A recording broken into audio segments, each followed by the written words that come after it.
of 17, so we could be here forever.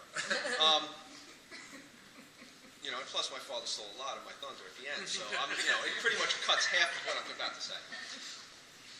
When my father said to me, you know, he asked me if I would come up and, you know, say, you know, a few words about you.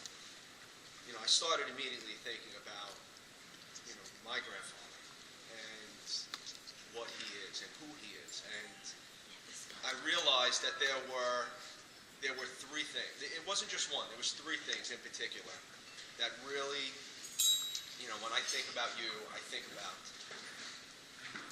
The first one is Sal the Patriot.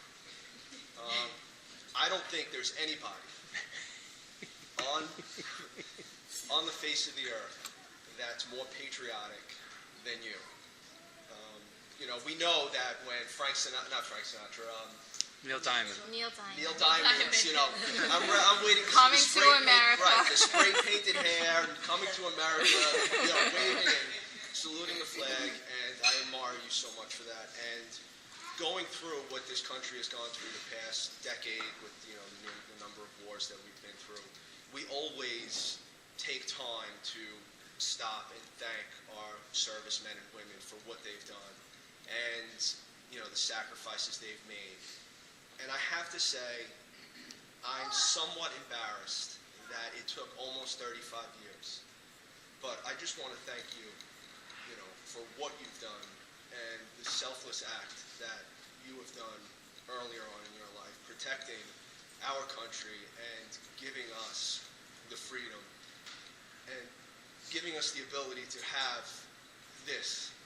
And I just want to thank you for that. And I didn't want that to go.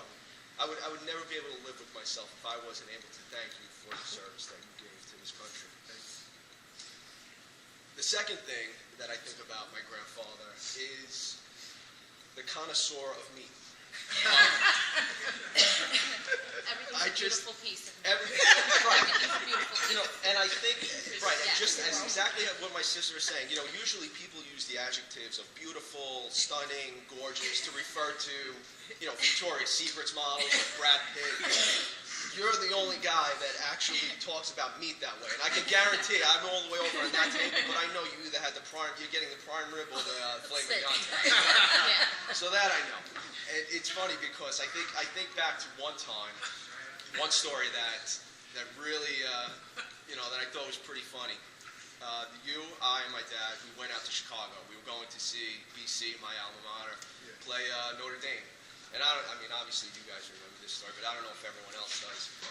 Naturally, the night before the game, where are we going to go to dinner? We're in Chicago.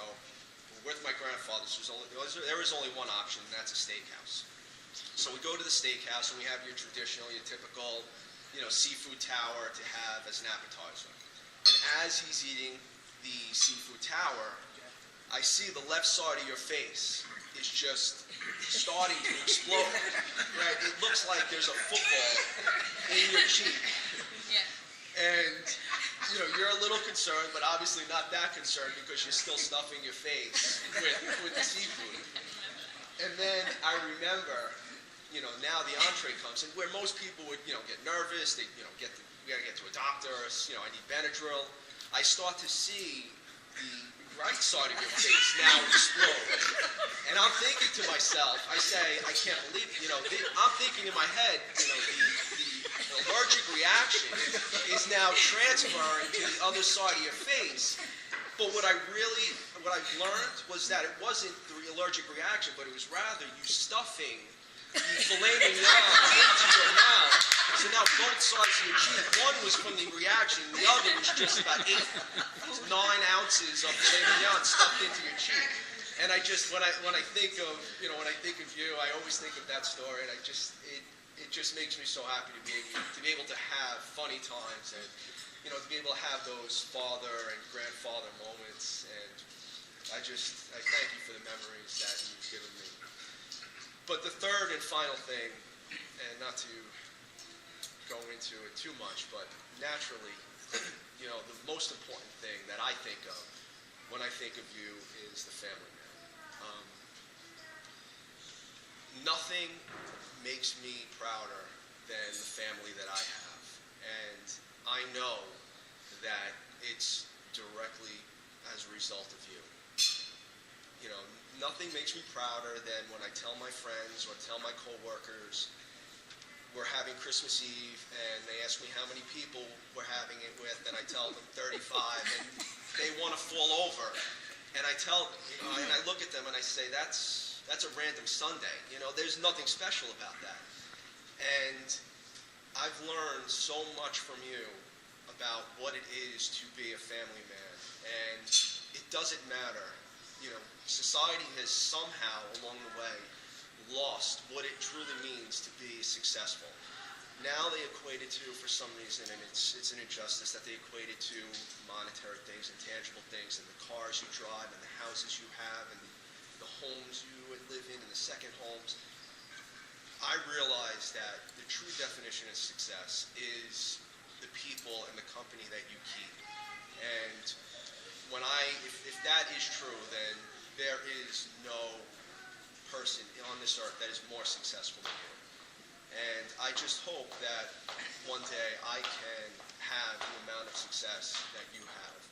You know, it's funny, and Joanne can attest to this, but you know, once in a while we'll have our arguments, and you know, in every argument, and you can attest to this, there's not one argument that I have with her that doesn't go by where the line gets thrown out.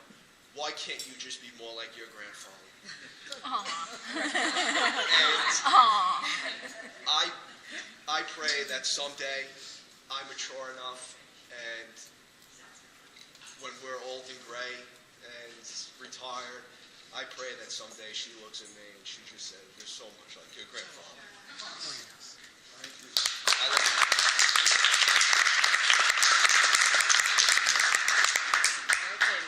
All right, it's my turn. Well, as far as the apple falling from the tree, I rolled a little bit away when it comes to speeches, because I'm not as verbose, okay? I believe that short words speak volumes, okay? But what I have to say, and what I thought about before coming here, it's funny because it kind of mirrors what my dad was saying, which makes me sit there as I'm listening to my dad thinking, you really did leave this impression on a lot of us. And I used the word in my head, cheerleader, and I even said it to Marino before coming here. You have always been our biggest cheerleader. No matter what we did, where we went, what life choices we chose, we were always going to be the best. You know, Papa, I want to be a nurse. You're going to be the best nurse. When I got up on skis in Pennsylvania, you stood at the back of the boat and you clapped louder than anybody.